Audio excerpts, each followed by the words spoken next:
I'm sort of still in the mindset. A lot of it is in this whole ratio of the way Earth changes. Yeah. Also, life forms, humans, and everything else. Yeah, nice and squeaky. You know it's clean when it squeaks. Yeah. And with the rise in ocean levels rapidly, yes, is it a 24-hour event? Yes, and the bigger effects start to take hold. A lot of this can convert a lot of carbon, methane, other things, a lot of knock-on effects. Especially from the volcanoes, if they erupt and expose quite a lot of themselves, then this is going to release quite a few gases. Trees grow very, very big. Hydroponics, more to act on, and plus there's more nutrients. So you know that we were talking yesterday as about the volcano that if you've got a cup of water and you drop in an object, you increase the volume technically, Yeah. because it includes this too. If you have a volcano that is like let's say Mariana Trench, I have no idea. Nice, I kind of like that. And it begins filling out. Yeah.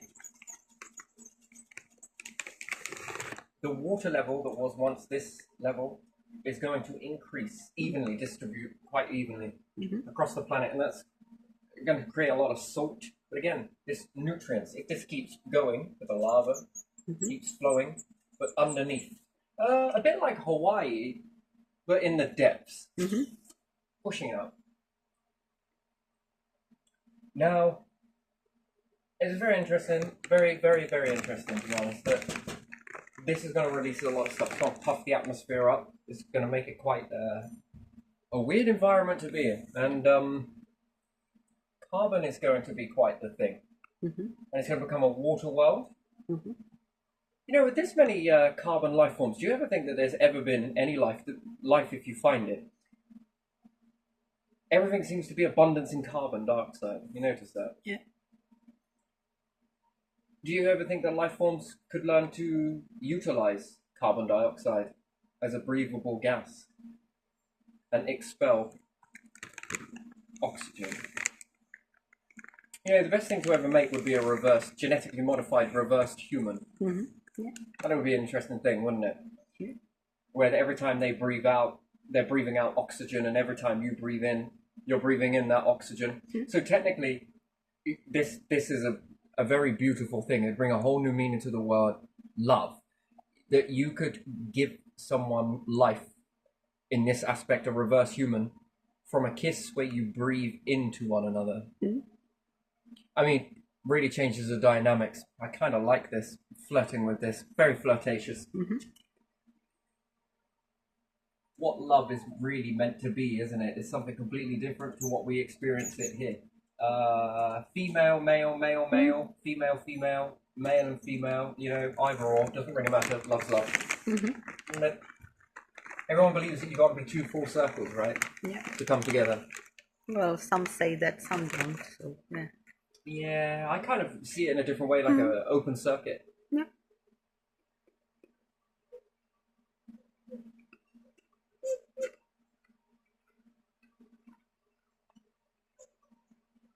It's a very two-faced conversation, but even still, it's kind of a bit, we're on this sort of road, okay? So that differentiates if you're male and female in this particular diagram.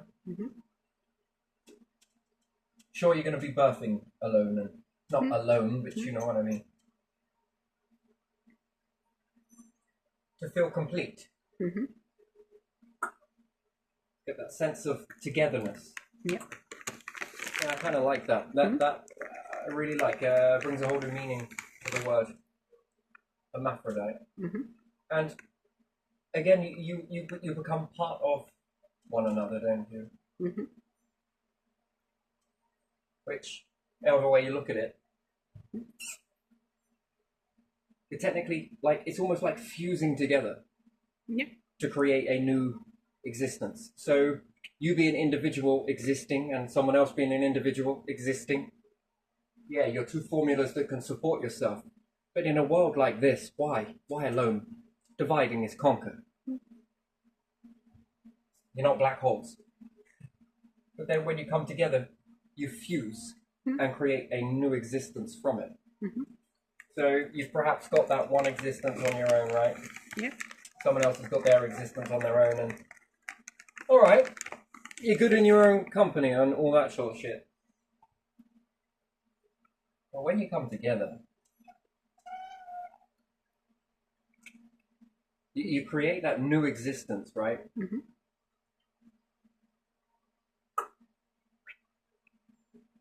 It'd be great if it could be more harmonious for people. Some people find it and get it. It seems like the older generation had a lot to teach. But again, I think this is a lot of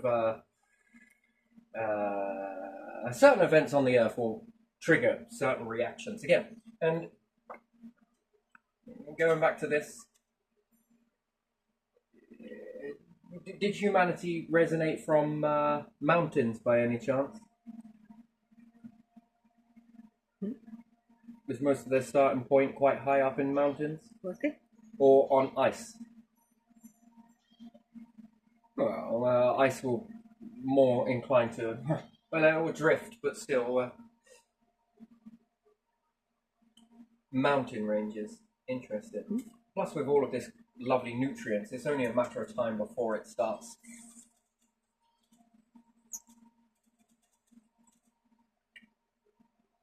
lifting out. New land masses is created, but old land mass is compressed. Yeah. Problem is, it's very soft vegetation. It compresses down. Well, you factor in concrete on top of it, and it acts like a massive press. Yeah. You can create coal in the death of life forms as well. So it's a very brutal thing. It depends on how you look at it, right? To the dinosaurs, not a great thing, right? To humans, that was fucking wonderful. To humans, not a great thing. To anything else that rises up after, it's fucking wonderful. All of that compressing, all of that forging, whatever else you want to call it, you know, we're often looking out there for threats. Meteorites and other stuff. But we often overlook the one here.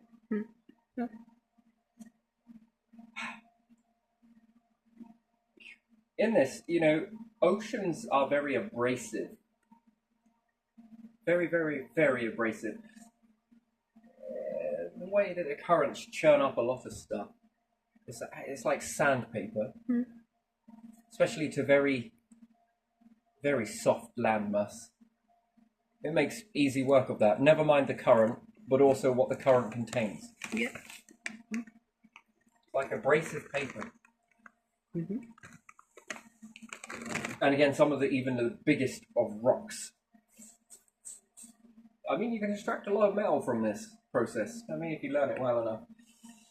Anywho, ocean levels begin to rise, and mountain peaks and ranges and anything quite high above sea level survive. But again, when it begins to, let's say, not really technically recede, but landmass begins to rise from the fault lines. All the old landmass is all but gone, destroyed to the oceans, except for a few peaks here and there. Not a lot of it gets unscathed.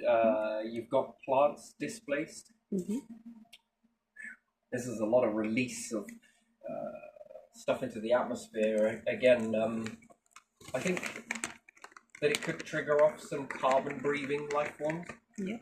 Which would be interesting.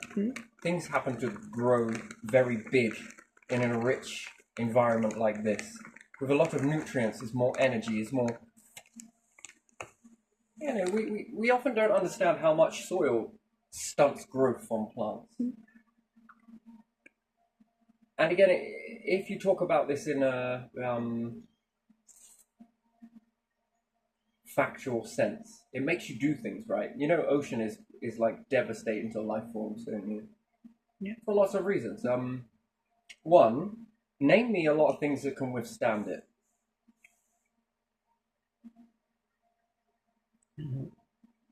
Not a lot, really, is there? No. It's that eroding. And in some cases, it's very quick. It rusts things. You thought water was a problem. Gee me. Salt water is even more brutal. Plus with all the sand in it. Makes nice work of boulders. Could you imagine putting a chip inside a boulder and tossing it out into the ocean? How long does it take to make that into sand? Again, it's data we don't have any data on, but it's important data nonetheless, because that's quite eye-opening. And again, this churning of all of this stuff breaks it down for humans. But yeah, what really stands the test of sand in water? It's almost high velocity abrasive paper, isn't it, or a sand gun? But it's with water, that is too. Anyway, so you're crushing most of the landmass, so anything else is being compacted down. Yeah. Anything that dies and, you know, is going to die down, that's going to leach into. So it's a terrible thing, but it's a good thing. And then the population gets so fucking big. So big. Quite disrespectful to one another. And then you put them in space. Makes this dynamic even more so. Did you know you learn to love one another? Yeah. Of course. If you're in this predicament and you're a few humans clinging on to survival, who knows what they've seen?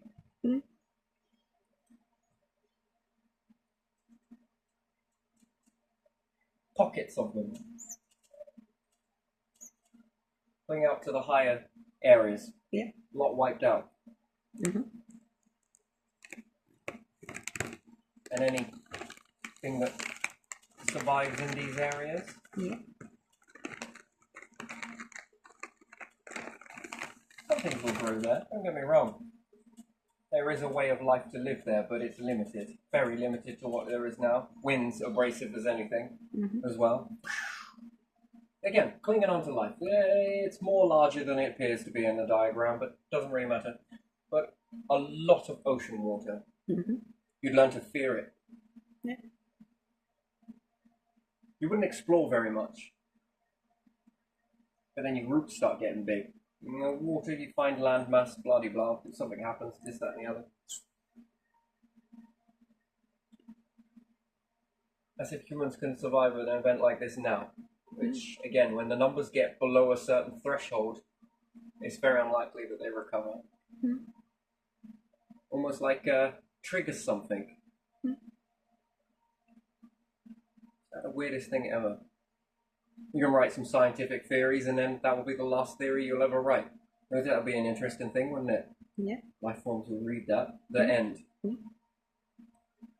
Yeah.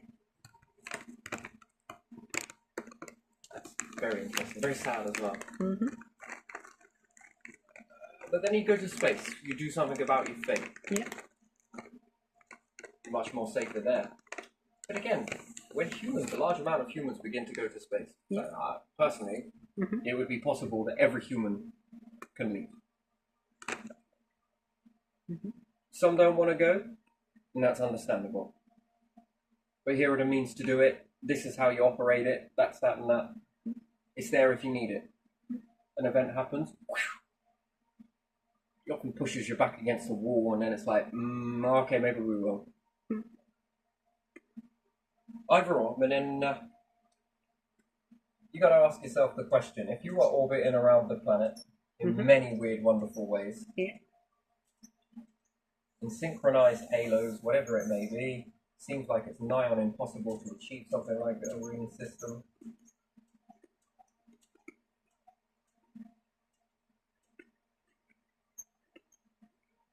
Usually, life forms cling before they leave.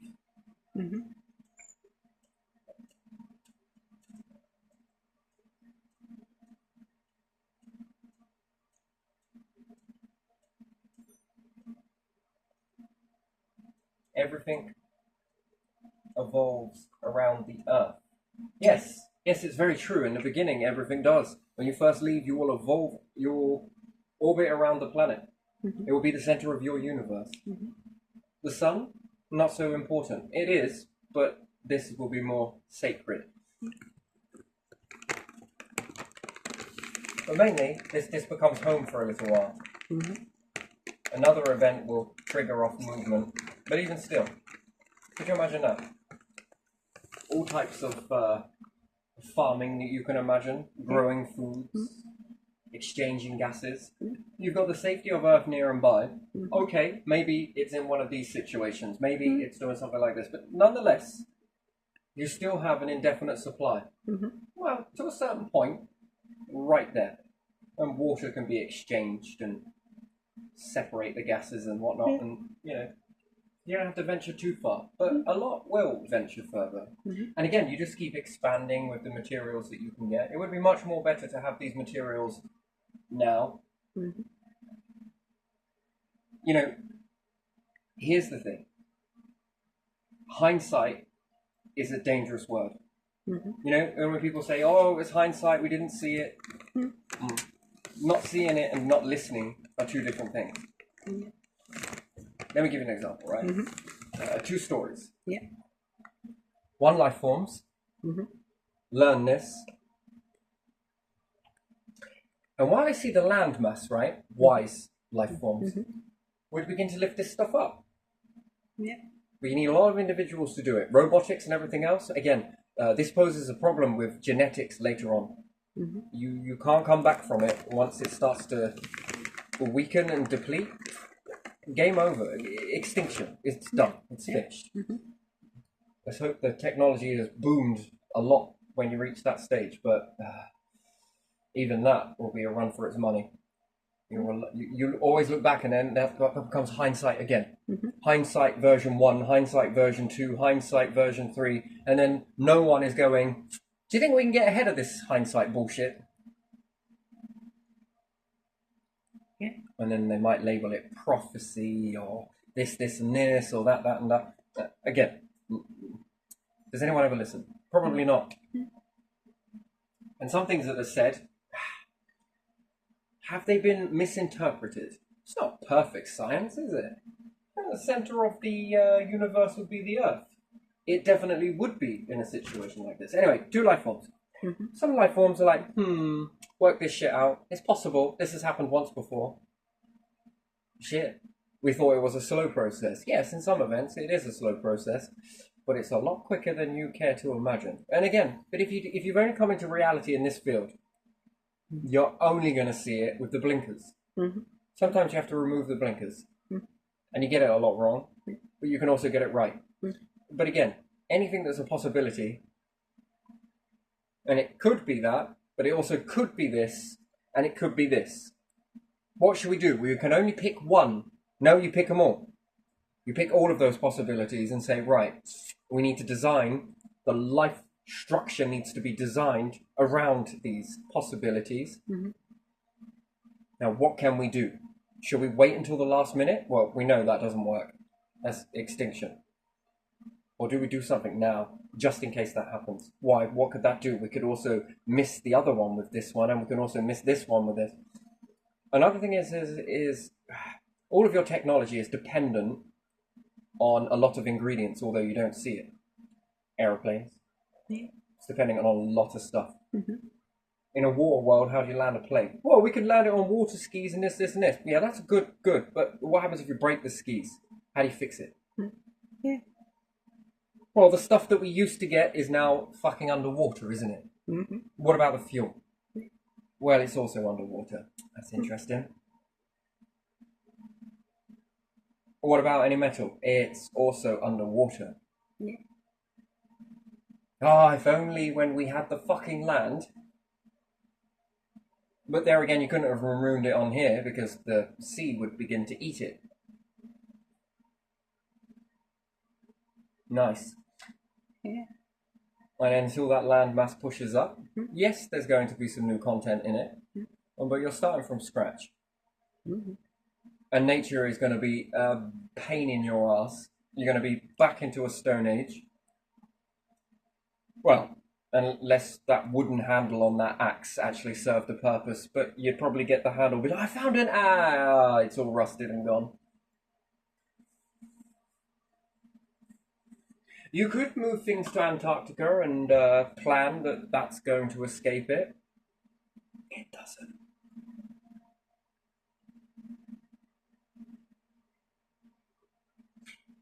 That doesn't work either.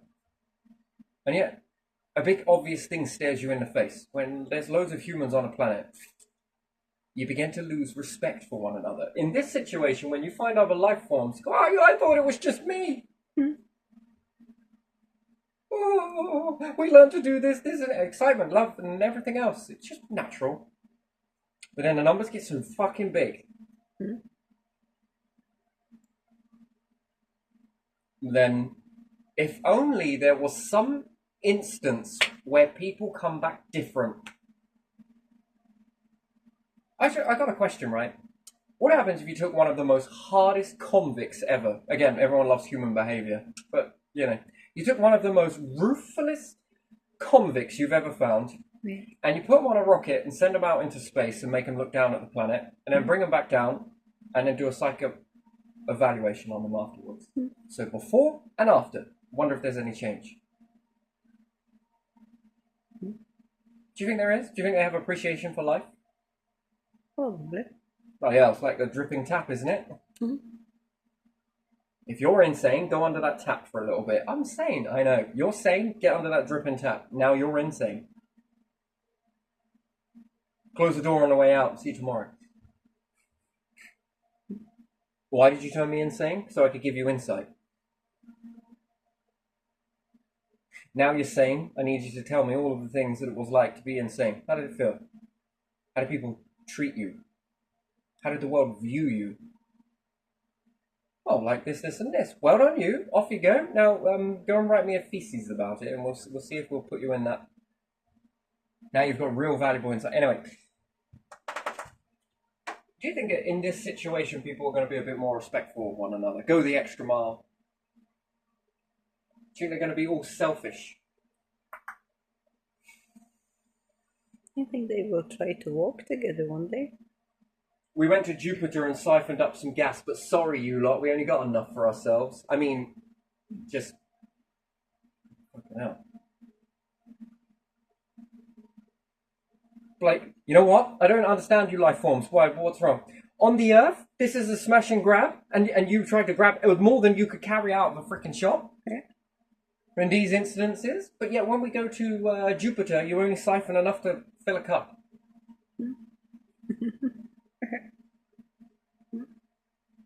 See, it doesn't work on the planet, but it works over there. How much is there? How much you need? Caution, though.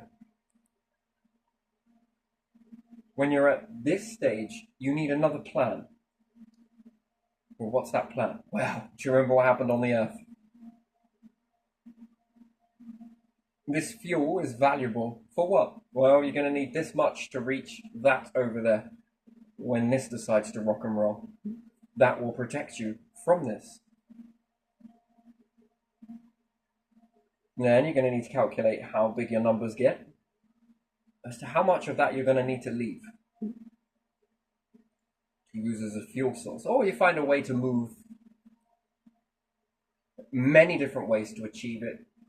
Mass is a great one, but still you're going to need some energy.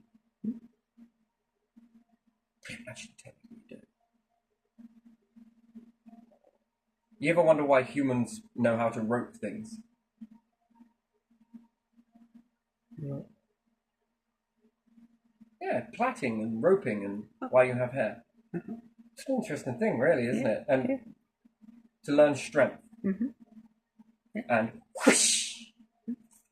Well, just take an example really quickly, really quick. Whilst you know, I forgot about this a while ago, and then it come to me now. You know when I was talking about that orbiting the mass exchange, yes? Yeah. Something heavy, this should orbit around here, yes? In this cycle. And then if this one becomes, this one's lighter, and will orbit this way. This one's heavier. If you were to rope or plait and tie a heavy object to it, plus a orbiting this, and you were to send it up to here while it's orbiting this way, this one now becomes light. And likewise, you take this one and bring it back down, This will orbit this way, and then you bring this one down, and then sling this one up. Yeah. You know you can move with this process, with the mass orbiting the heaviest object. Yeah. Now, providing they're both spinning, Yeah. you just send it up like a fishing rod with the mass. Yeah. But because you're already orbiting anyway, you hold on to it with a tether. And then the other one reels it in, and then you begin to orbit that. Then you reel this one in at the right time, while casting off the other one from the other object. As long as you keep rotating with this, you can maneuver across space. Well, as long as you don't get too close to any big mass objects, because if not, it's like magnet, you're stuck to it. Good luck getting away from that. Actually, you still can get away from it, but still. Pain in the ass. Yeah. And then you can begin to maneuver. Doesn't come without its problems, but it also comes as a protection. You know, if you've made these around the equator, it's probably best to have lots of bodies of moons around you. Assuming that you were making your own magnetic field, assuming that it did drive Earth's magnetic field up. That's an interesting thing. Having a lot of moons around you can protect you, especially equator ways, from any micrometeorites that you may be orbiting into. That's a very interesting thing. But to become down on something, release from something, down on something, release on something, and again, you could technically do this with plates. You'll need a lot of plates that strengthen a lot of things that will take this force of throwing and then reeling back in, throwing and reeling back in. It's just shifting the mass. Makes one lighter whilst one becomes heavier. And at the right moment, you make this one lighter and this one heavier without keep throwing away your payload. And it doesn't use a lot of fuel in the process. Actually, you can cause this to do this in many different ways. Anyway, a little bit complicated. What I'm saying is you can maneuver, you can move. You might want to take Earth with you, maybe the Moon too. If you have two, you say twins, Venus and Earth, and you make them orbit one another. That would be interesting. Who's going to take center mass on that one? This one. You might want to test with objects further away first. But again, you'll travel off to different parts, grabbing in more metal. If you can find a way to get more metal, you'll bring more back. It's not going to be a one-time event where it's all mine. It's going to be done for everyone's families to expand into. Or you send robots, remote controlled, you know? Or by then you just tell them everything. Here, bot, come in. I need you to go over there. What for? I need you to go and get me some metal. Oh, all right then. And I need you to bring it back like this, like this, like this, like this. All right, got it. Just show me a video of what I just said to you. Zoom. Yep, I want you to do all of that shit. That now becomes your memory. That's your blueprint. Go on, off you go. That's an interesting sort of way to exist. Anyway, if you did have two bodies either side of you, planets, you might be able to habitat. Make a habitat on both. But the problem is you'll get complacent. And you probably have the same amount of toxicity that you have. The only reason why you're having this toxicity on the planet is because it's natural. It's meant to kick your asses up. Now, like I was saying about the story with two life forms, wise life forms versus not so wise? I don't know if that works. Yeah, it works. Wife life forms, come on. How many are there on there? Yes, I beat Solomon. Wait, okay, so was it Solomon? He did have 700 wives, didn't he? Oh, yeah, it's written somewhere, isn't it? 704? 700. And some, I don't know how many were not wives, were just in harem, some others. I'm definitely manifesting a king. Did you say if this was a king? I'm manifesting. He was real, yeah? Okay, I'm manifesting. That's fucking, that sounds like heaven. No, I'm just kidding, right? One's enough. And, anyway, so wise life forms will look at the planet and think, possibilities, yeah? And they start lifting up most of the stuff that they can get at to now. But again, more expansion. More places for people to go, and mastering how to grow food, forests, oxygen exchanging of gases naturally probably helps a lot more. Get an enclosed system going. Wonderful. While you're orbiting things, does it trigger things like a light? nuclear processes. Again, if you're mining this stuff from the Earth, can you mine it from other planets? You know, they bring it all together. Well, together, bit dodgy in space. Okay. What about if we do it small? Again, what happens if we put it together in space and then pop it? Assuming that we use the word pop, which is really stupid because it technically is not really how you pop it. Anyway, explode it. Risky. And even still, these life forms begin to lift this stuff up. The precious stuff goes up. And then the more of the people that begin to go up as well, well, you know, it only takes a few to do it, and then a few more, and then a few more, and then a few more. You know, those people that were like, I'm never going to get a mobile phone. I don't even know what all the rage is. Oh my God, have you seen a mobile? They're brilliant. How come you haven't got one? I thought you said you'd never get one. Well, you know, life and stuff and... yeah, so a lot of people will probably be in the beginning, you know, I'm definitely not going to space. And then everyone else is doing it and, you know, put it on a TV and everything else. I really want to go to space. Yeah, don't we all? Get in line. Anyway, still, you begin to take all your precious stuff up, and then, lo and behold, some event like this happens, and then you're like, fuck me, that person was right. X, Y, Z. Never mind.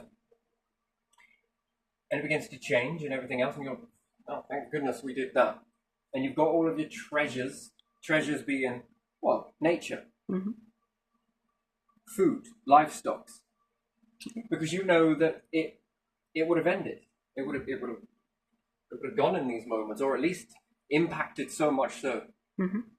You'll be watching your own extinction event from above. And being like, shit. That's how you get ahead of hindsight, you know, and then you need to make a new word that's not unprecedented and not hindsight and not this 2020 crap. You know, it's very dangerous when we say that. That, you know, oh, no one knew it was going to happen. It's just hindsight. It's just one of those things. Well, could it have been prevented? Could it have been anticipated? If the answer is yes, then that's not hindsight. That's choosing to ignore something that could happen, that's likely to happen. Well, I mean, there's a lot of things that are likely to fucking happen. Extinction is definitely it. How many different extinction events on the planet do you need to look at before you understand, wait, is that going to happen to us? No, of course it's not. The world and everything else runs by the clock.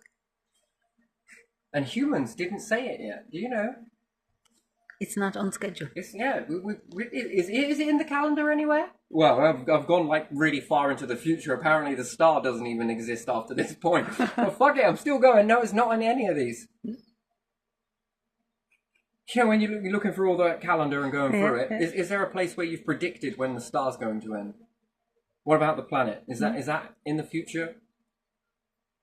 Anyone predicted exact date or something? Well, they tell you all the fucking holidays repeatedly, don't they? King's birthdays and...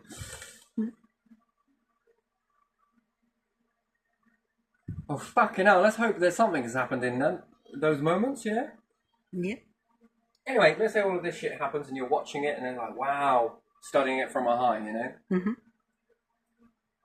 Really sad and also quite sort of, so don't care. Yeah, but have you seen a big event happening on the Earth? Said these little space forms going around, or life forms around in space around the planet. No, I don't really care. We're up here, aren't we? You know. I'm not really into geography. Yeah, it's history. Come on, it's like the millennia. What's that? No idea. Never mind. Orbiting around here with all your resources up and everything else. And this event happens, loads of flooding, and you get to see it in real time. Fucking hell, that's interesting. And then bit by bit, new landmass appears. Nature is all but gone, but you've kept the remnants. You took it with you. Technically, if you were still on the Earth, the end would have been here. Not the end, but your end. Yeah. Nature's not the end, but your end. So that's going to be an event of how you would live.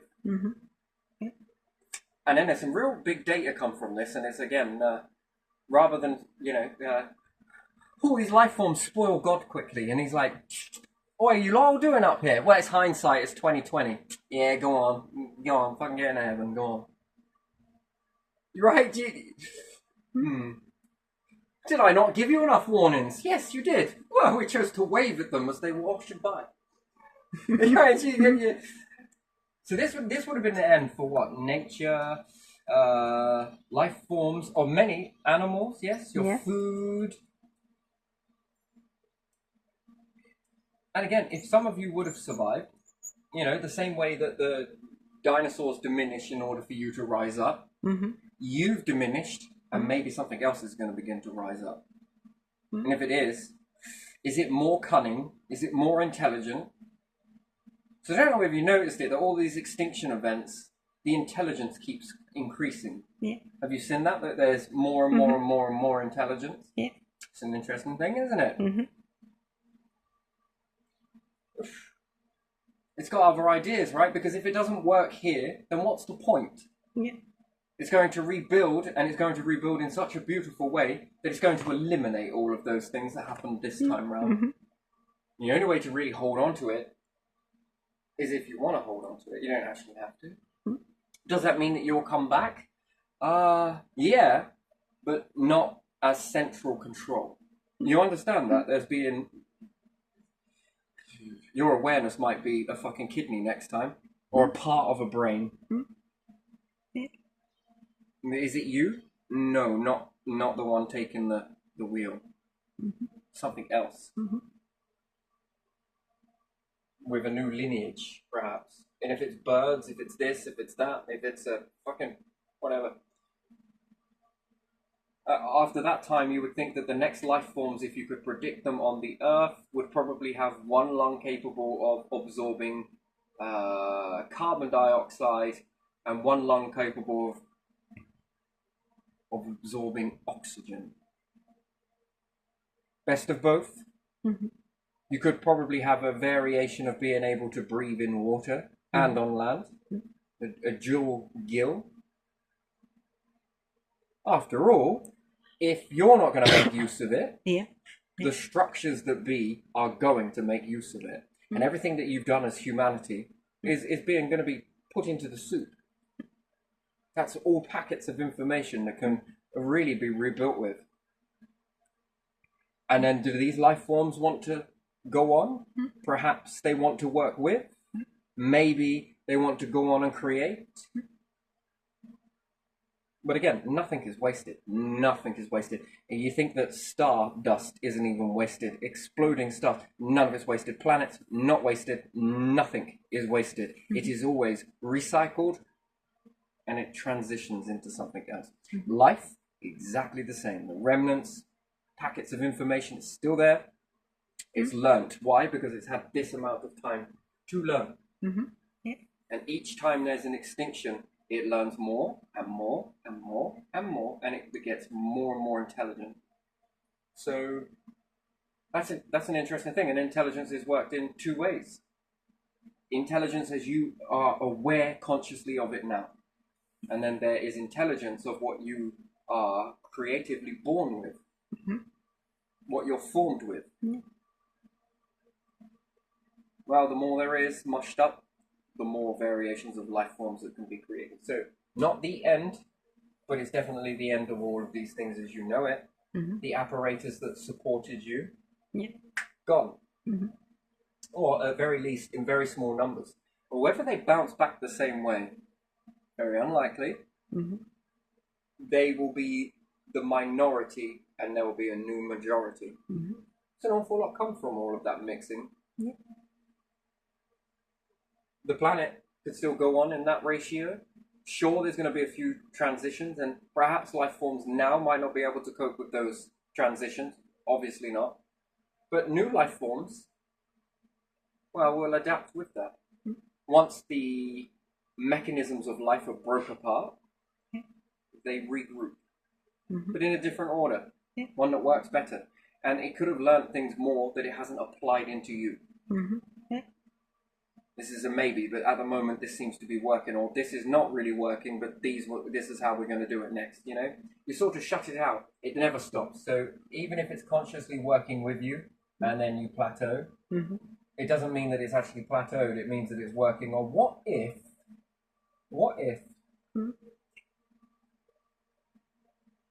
if I had some of these and some of those and some of this, life is far more stranger than you'll ever. Yeah. It's weird, isn't it? Nothing gets wasted. So these are the wise life forms would know this. Then if something does begin to rise up and new understanding, new mineral content, new past life forms from another event then get exposed because the land's pushing up in certain areas. This is pumping out here, moving the ocean, and another bit collapses down and maybe lowers the ocean. In the process of it doing this over a long period of time, the land masses that once were are now braced away, being compacted down, squashed down. Nice. All of this weird and wonderful sort of shite happening. Again, these other land masses begin to rise up in certain ways. There's more pressure on these places where there hasn't been that much pressure. Now there is pressure. This is pushing it down, squashing it down. Other bits are maneuvering out the way. Some bits are change. There's a lot of change happening. New bits coming up. Bits of the ocean drop in certain areas, which expose new or old land, technically. You can also get some monuments from there, and a lot of it's lost to time and tide. That's for sure. Even when in with that, if you were to go down and excavate it, what new treasures lay there? These wise life forms would know. And then, if new life begins, and you state more central in here, what are those new life forms that begin to sprout up? And then I'll ask another question: is it beneficial? So we understand this is a food supply and this is the current norm on the planet right now. We took a snapshot of it all now, all the things that are relied upon, or all of what you see. All of what you can get access to right now. Yeah. If you lift all of those things and preserve them and keep going, that's interesting. Yeah. Then the changes happen. Well, what are those changes? Now, beneficial or detrimental? Some things detrimental, but there's going to be some things that are very beneficial. For what you can get access to that you couldn't before. What's been unearthed? What other elements have been stored away in the earth, and only when push comes to shitty shove, they're now exposed. What type of boulders has the ocean been disintegrating that you just couldn't get access to? Maybe you could, but again, it seems like quite a pain in the ass to do it, depending on how deep it was. There's a new cooking process going on, even in this sort of environment. New gases released, this happening, that reaction with this, that reaction. It's maneuvering forwards the reactions on Earth. And then in the building block, you would have been gone here, but the wise life forms chose to do something about it. Kept up the species as well. That's very important. Numbers are extremely important. And numbers going forward. We'll probably do another video on that later on, but especially for genes. Yeah, that's an interesting thing. Anyway, but we'll do that later because if not, it'll get too complicated. So you would have ended here, but now you moved into space. Now what more do you have access to? Not only have you got a change in Earth, you're going to be busy grabbing all sorts of other stuff. Your body is going to be changing.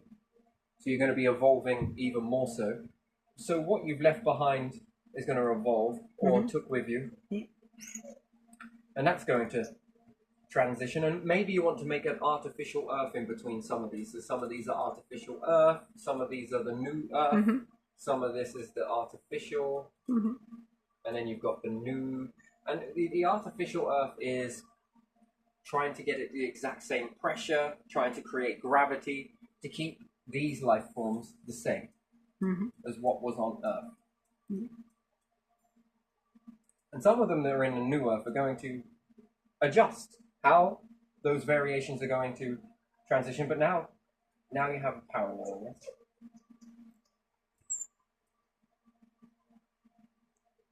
If you can keep it preserved in some of them, and some people will be like, yeah, I'm up for that. Some are not up for that. Now little sheep say ba once for yes and ba for no. Do you want to go in the new Earth or ba? Oh, okay. What about the old one? Ba. Okay, all right, we'll send you this way. Or rather, you go in this one and these ones will go here, and then these are going to change. These ones are going to remain the same. Now, I often wonder this because this is where it gets a little interesting.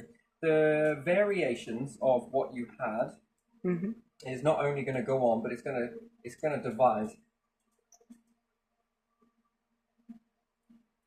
What happens to the structures here? And most certainly, another question that I ask: well, what happens if you say we take an animal from this, where you've kept it the same as Earth structure to keep the changes minimal from evolution, and these animals from here breed with these ones? What is the outcome? Do you think it's the same? Do you think it's different? Do you think it makes a third?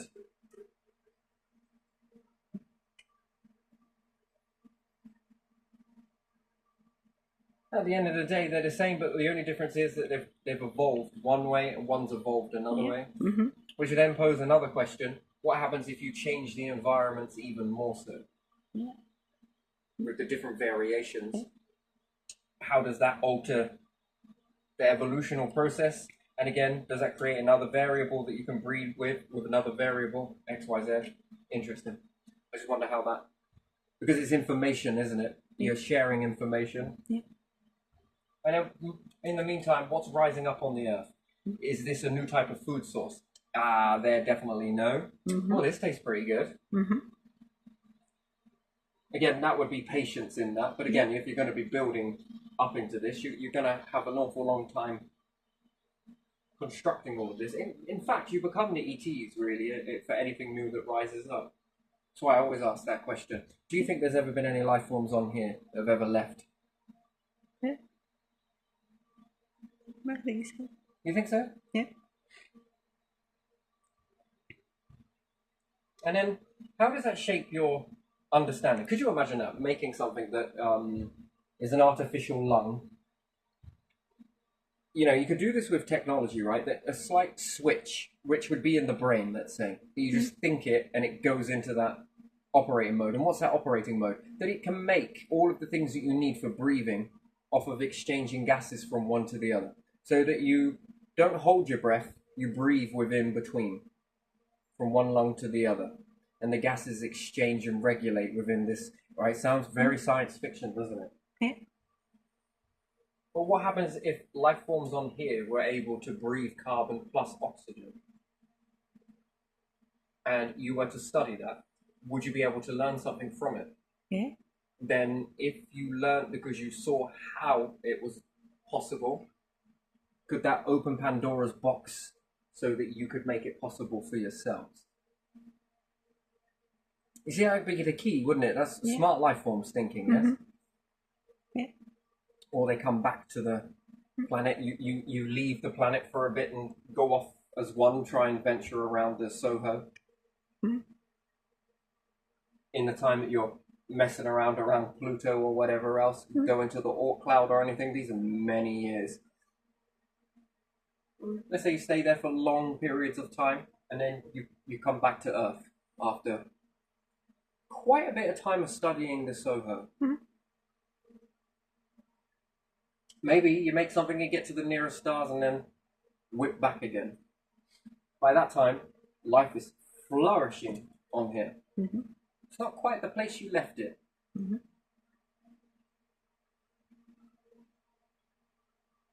Then there were lots of changes, and now you begin to see it. Different way it responds, different way it operates, this, that, and the other. If you were to study that, can you learn from it? If you could see it's If you possible. study something, you can learn from it. So do you think humans have the capacity to go, how can we make the body go from oxygen to carbon so that you can just take one breath and then begin to breathe from one lung to the other, from one lung to the other? And on that one breath, you could survive technically a whole lifetime on it. Never needing to breathe out, but technically breathe through. Now, in your mind now, it probably sounds very impossible, right? Well, possible, but unlikely in the current ratio today, yeah? Yeah, because I would think that you use some of the air, so You cannot just breathe from one. I understand. I appreciate this whole process with thinking a little bit out of the box Yeah. here. But if you saw it possible in other life forms, then what? Do you think that there's a way to see that and think, aha? No, maybe you couldn't create it in the human vessel completely, or maybe you could, or maybe you're compatible with the lung or whatever else type of way that it breathes. Yeah, you would have to see that, but yeah, you could study But you that could artificially make it. probably.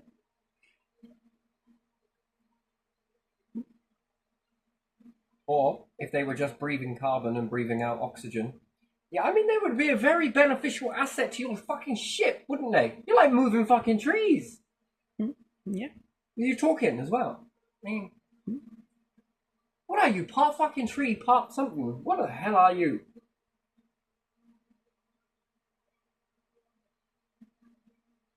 That would make a good pet. Yeah. It really would. And I think of all the things that you could then possibly know and learn. Again, it's probably going to be more intelligent, though. Well, intelligent in the mind, that takes a little bit more to be aware of what you are. That takes a little bit more time. But they're going to appear to be quite advanced.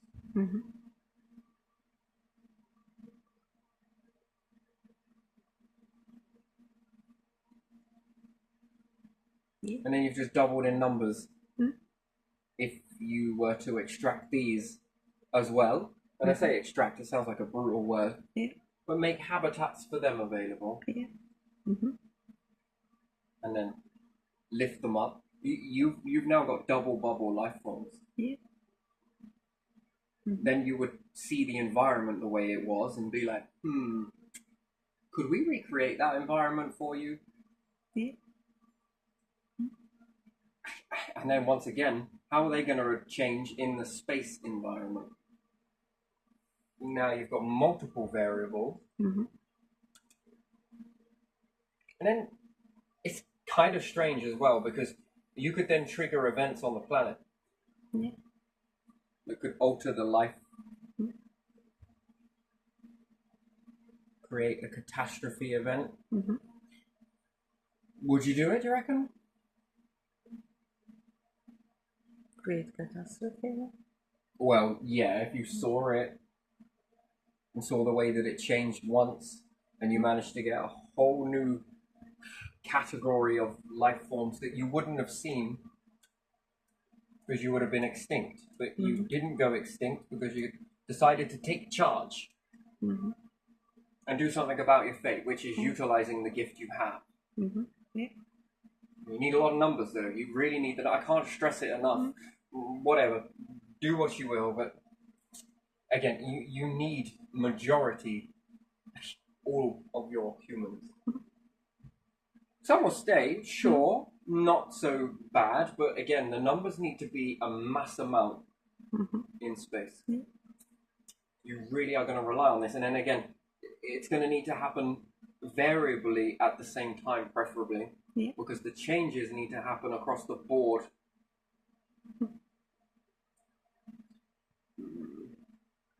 I don't know if it's worth saying it. Anyway, so you're creating a new variables on this, yes? Yeah.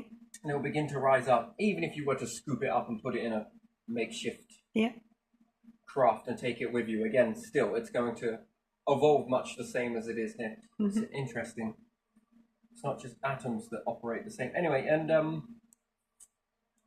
you've now got an abundance of life forms, yes? And now doing their changes. Food, nature, whatever rises and evolves, you've now got that too. That's abundance. That's more than guaranteed, that is.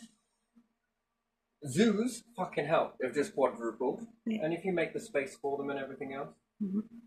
Now, would you create another event in order to change the species? Fuck me, I just got deja vu. It was like crazy. Yeah. Do you think humans would trigger another event? Probably. I don't know really. Well, if you lifted everything from there and put it in a aquarium that was perfectly matched, and you could calculate with pretty good accuracy of how that is going to evolve because you've got the experience. They're going to be learning it like you did, slowly and painfully. But you could speed them up because you can begin to. They're intelligent. You know how you did it. Well, actually, you won't, but it would make you think about where you got your knowledge from when you begin to do something like that. And again, then if you were to create another event on there, would there have been enough time to change the life forms again and again and again, and then until it's all exhausted and every drop is squeezed from the planet? Because then you would be making artificial habitats for them. Which mimic the real thing, and I could then get a bit confused as to which one is artificial because you'll then start questioning whether this one was artificial or not. And again, that's in the small term. This is a small term of building planets. First off, it goes up with little tiny crafts here and there, but potentially humans could create a new Earth completely just by destroying things and then transforming them. Whatever you, let's say, blow up, is a horrible word. Whatever you transform has to end one to create something else. And you could create a whole balanced Earth where everything's optimal. Huh. Do you remember the old days with floods? I definitely do.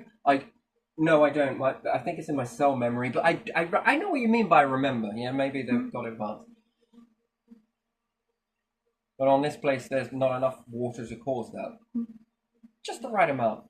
Just the right amount of gravity. Just the right amount of this. Just the right amount of atmosphere. Just the right amount of pressure. You can create your own planet. Interesting. And your own little star, collecting up all of this weird and wonderful stuff. Look at our little nuclear furnace running around there. Look. Much safer there. Can you remember the old times that them used to have them on the planets? Yeah, was it Chernobyl?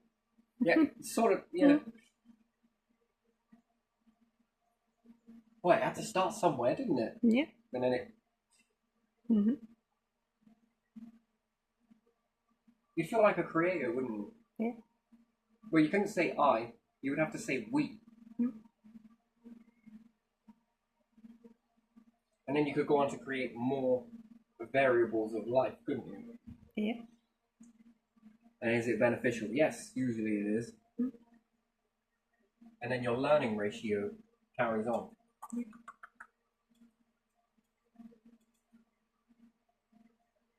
And then it would be a weird moment to be in because while doing it, the humanity at the time will also be trying to look back to their origin of to how the fuck, if we're doing this, do you think it ever been done to us?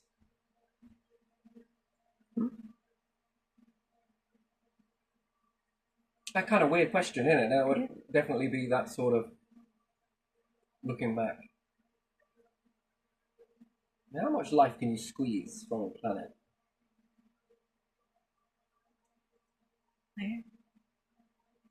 Who knows? You never know, with the amount of carbon monoxide on the planet, in an event like this, the next vegetation might learn to absorb carbon monoxide, carbon dioxide. Might even have learned to do something with the hydrogen.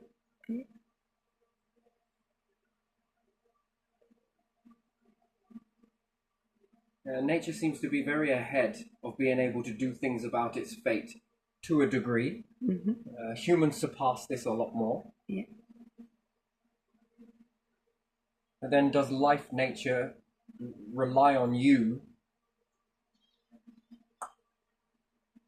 By and large, all nature has to do is wait its time until something intelligent comes around from them.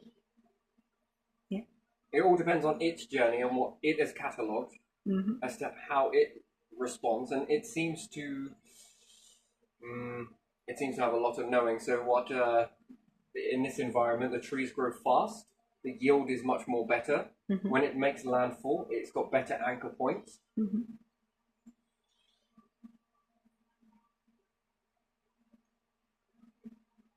It's hydroponic. This stuff grows massive. They're very big. And then humans become sacred to it if they were any humans back at the time. Yeah, because these things were protecting you, especially from the sheer wind. Smaller the landmass, the more intense the island weather, isn't it? Get a bit more ferocious storms. So the trees have to be big, and the crops have to be a bit more massive.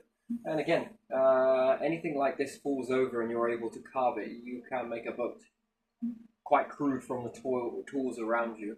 You don't need metal in that. You can also make houses inside them. That's interesting.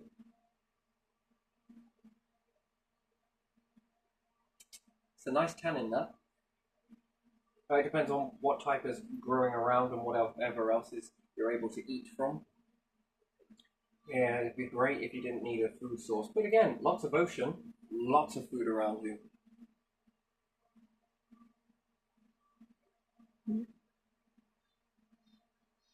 Consists of a fish diet.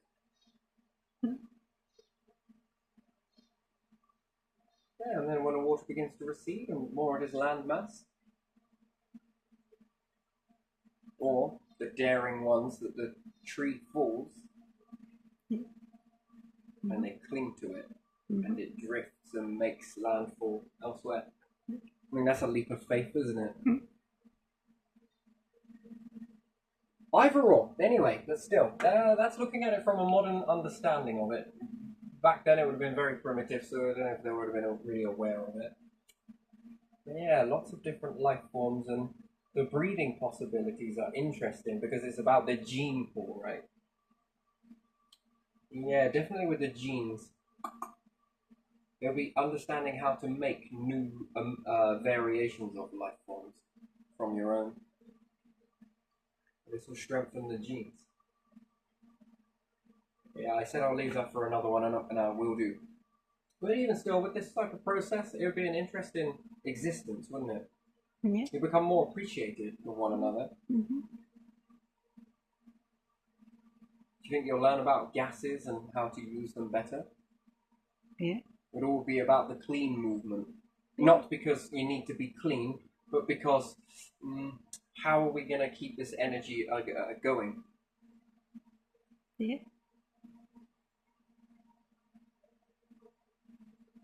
Well, to make nuclear fusion, well, I'm going to give you a load of carbon. Let's make some oxygen. I mean, that's quite a process in itself. Yes, it is.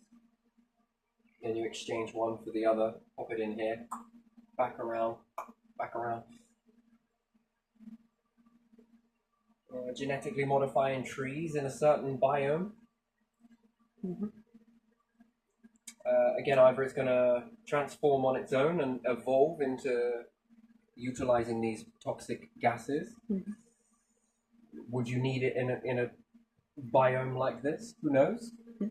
What happens if you could elicit the gene that makes the trees grow really, really big? I mean, that would be interesting, wouldn't it? Yeah.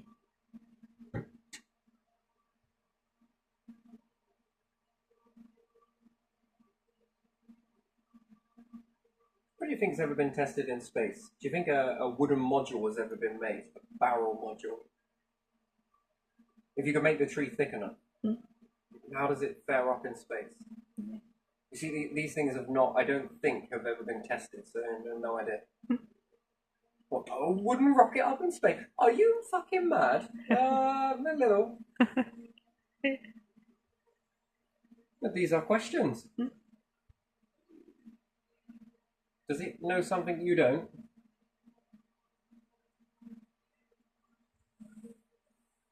Well, it's a great preservative, isn't it? Really, space. Yeah, it is, isn't it? So those trees are pretty strong, aren't they?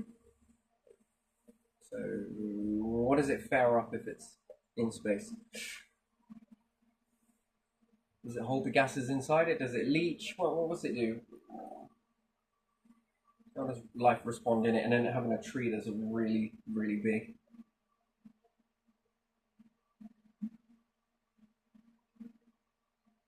And giant redwoods, and man, they're impressive trees. They are. Yeah, they But are. to think that they're still quite dwarfy, considering, I think they can get a lot taller than that and a lot more fatter.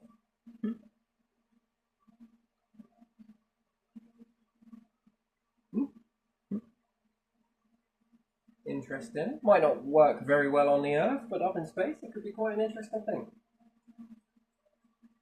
Yeah, but going to Mars,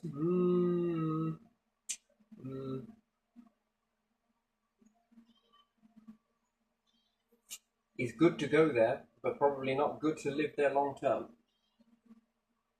Treat that like work, you know. Mhm. I think space is the main goal. And then do you think there's a switch that people are like, ugh, gravity? Mm-mm. Robot? Mm-hmm. Me? No.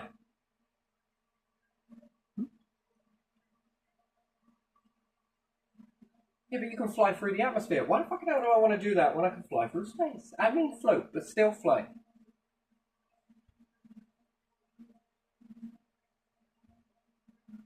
Begin to live longer? It's interesting. And again, yeah, so life forms that do nothing, well, then you are getting what you are asking for without asking for it. Don't wait for an event to happen before you do something. At least have it be done. But yeah, in the beginning, it starts with all these little crafts here, there, and everywhere. And then they all begin to start to come together.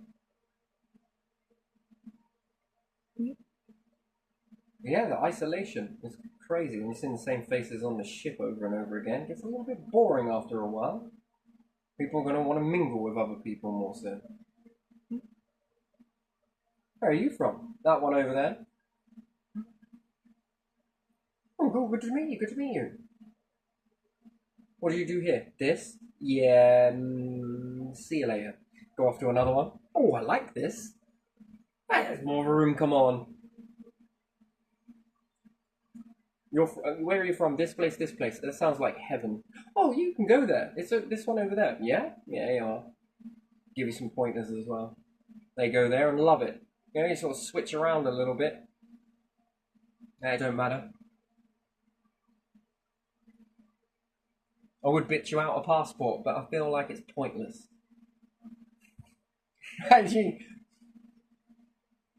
Well, we do this over here, like this, this, and this. Fascinating. You know, back on Earth, that used to be treason. Now, it's fucking a way of life. You know, sort of sharing all of that sort of knowledge and stuff, and yeah. Do you really think people are going to be wanting to destroy any of that? I'm not sure. I think it switches something in your brain. Different situation, different. Yeah, without all of those pressures on there, really, is it? It's sort of whatever you need is available, and it gets marked as to what's where and where it is. Either I'm sending these here. Does anyone else want some of this? Sort of send that out as a beacon. Yeah, we want some. All right, I'm going to bring loads back anyway. And the more valuable the stuff is, the more of a chain gets sent. And then those resources are shared among. Creativity is a wonderful thing in that aspect. I don't think you can ever be bored. And then there's no limits. You ain't got to ask anyone for a loan or this, and this. It's actively happening. All life is happening. I just wonder how much of the minds begin to develop in that aspect. And then how many illnesses drop down. It'd be no good building this stuff out of poisonous products. Definitely not. And again, I said that there was the wise life forms act this way. The not so wise ones stay. And then there are the ones in between.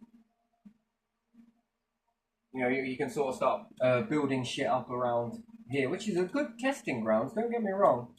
But again, if the ocean ever rises, that's problematic. If a meteorite hits, that's vaporization. or if it hits up here, well, it's damaging, don't get me wrong, but it's limited to this one, and then boom, if it goes that way. Or if anything shatters outwards, I mean, that would be dealt with, again, to be safety, but still, that module would collapse in that. The rest, perfectly safe. On the Earth, not so great. Again, that's extinction and oof. You know, when the numbers get small, problematic is they don't ever rise back again. It almost leaches the gene pool. It breaks apart. Because you know as well as I do that there would have to be a high level of interbreeding. Yeah. It will never rebuild from that structure, even if you have the most sophisticated DNA laboratories you could ever make. It's not the same. It's not actively changing with you. It's like certain things when you take seeds away, you try and grow them. They grow much better in the place they were, generated in. And if you don't know that recipe of where they were made, were they in a lab, were they done this way, you tend to hold on to that information and then spend a lot of time trying to adjust. And therefore, this weakens the crop, the yield. An interesting phenomenon now. It's not impossible, but it's the next generation followed by the next generation, and then these ones start showing a better yield. Or you clone it, take it off. The next one is slightly bigger, and then a clone off of that. There's only so many variations of cloning you can really do, really. But even still, you then eventually get a crop that you wouldn't got on the first one that you got it on. Constant cloning. But again, it weakens via this cloning ratio in that way. Splicing, interesting. But again, humans, once the numbers are down, and then you're into limited breeding is what I would call that. Even with the help of AI, sophisticated genetics and whatever else, it's not active. It's dormant for a time. And then you keep trying to breed back to this variation, which then means this variation, and then limited to that it often not. That's why the species grow in such large numbers. It's got multiple variations, so that even if there was some crossbreeding within some of this, in some variations, the chain is so long. So that family member from donkeys years back have mixed with these other people around in the nearby area. If you don't follow the birthing documentation and it doesn't go all the way back, or by that time from this variation here that then have bred and the family bloodline has gone to sort of this way and another one has gone this way, by the time this reaches back again, the echo is so far back. It's slow, but it still causes complications, don't get me wrong. But it's much worse if it's in the immediate. As opposed to going off on tandems and then coming back in and then off on another tandem. There's been a lot of variations from non-tandem. So, that's why the numbers have to expand. And then you've got the war doesn't help. You lose a lot of bloodlines in this. And then there's limitation. So if you think about it, in Ireland and Channel Islands and different things like that, if their numbers were more widespread, there's more variations. It stops the inbred. But if the numbers are limited,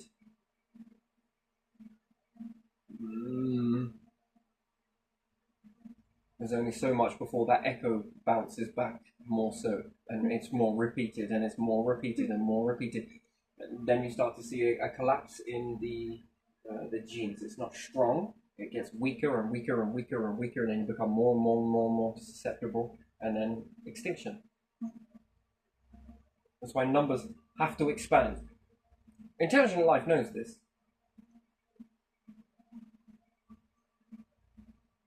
And then if there are genetically modified humans, again, this is a weird one, isn't it? Where you could bring back the old variations. Not the great in the world, but if you could meet other life forms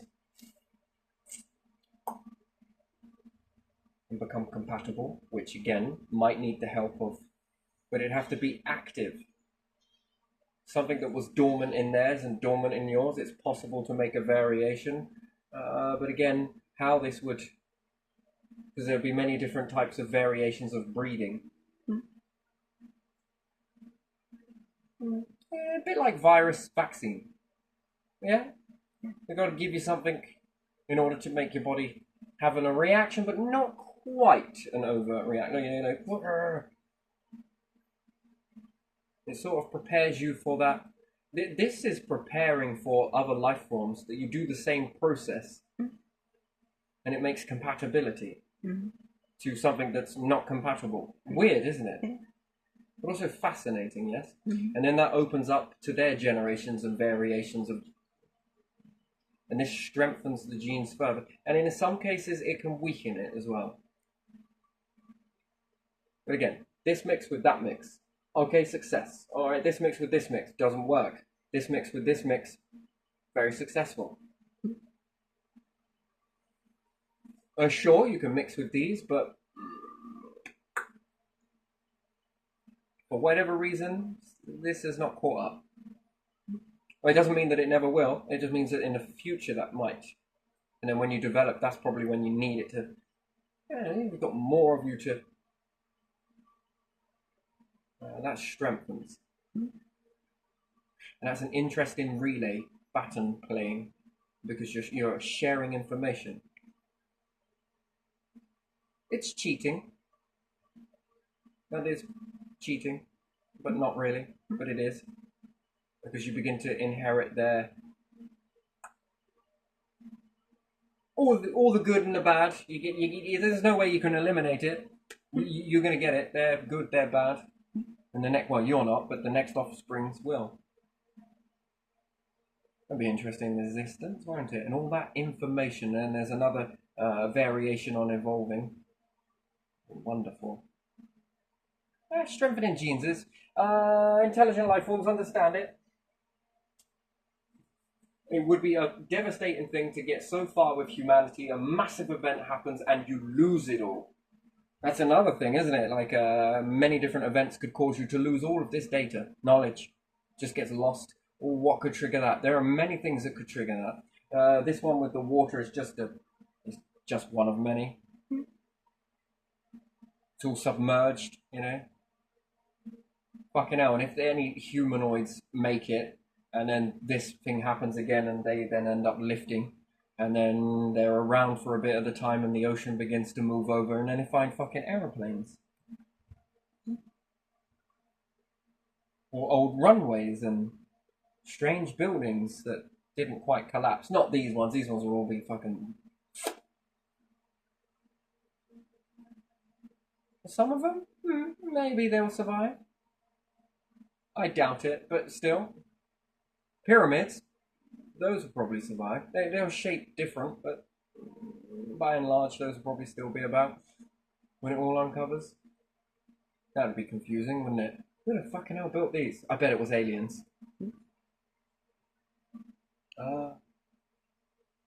They already say it anyway now. Yeah, you think that. Wait until this moves again and you'll be like, wait, what? Make you ask more questions than you'll have answers to. Good question would be, do you think any life forms have left the planet? And then in that question then leads on to Pandora's box. Where are they now? Did they make it? Is it this, and this? Did they go further afield?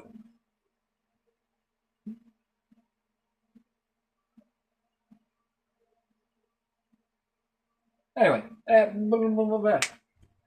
didn't really want to go into this one today. Well, I didn't. I've just been thinking about it. There's a few more I wanted to go into, but I think I'm on fumes today, I think. Not literally on fumes, sorting some things out which require to use some fucking weird chemicals, mate.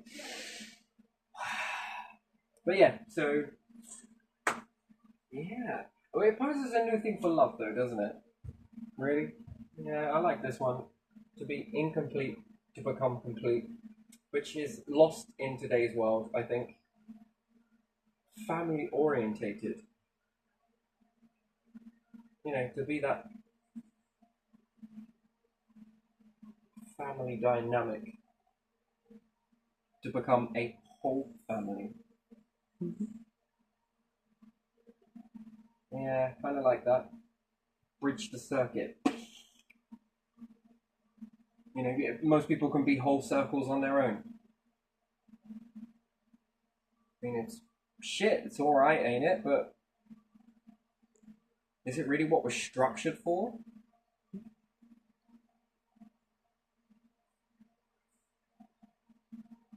Yeah, you notice this with birds, don't you? It's the way they are. Soaking up all of that time together. Yeah, I find that fascinating. Anyway, but there we are. Let's just leave it there. Yeah.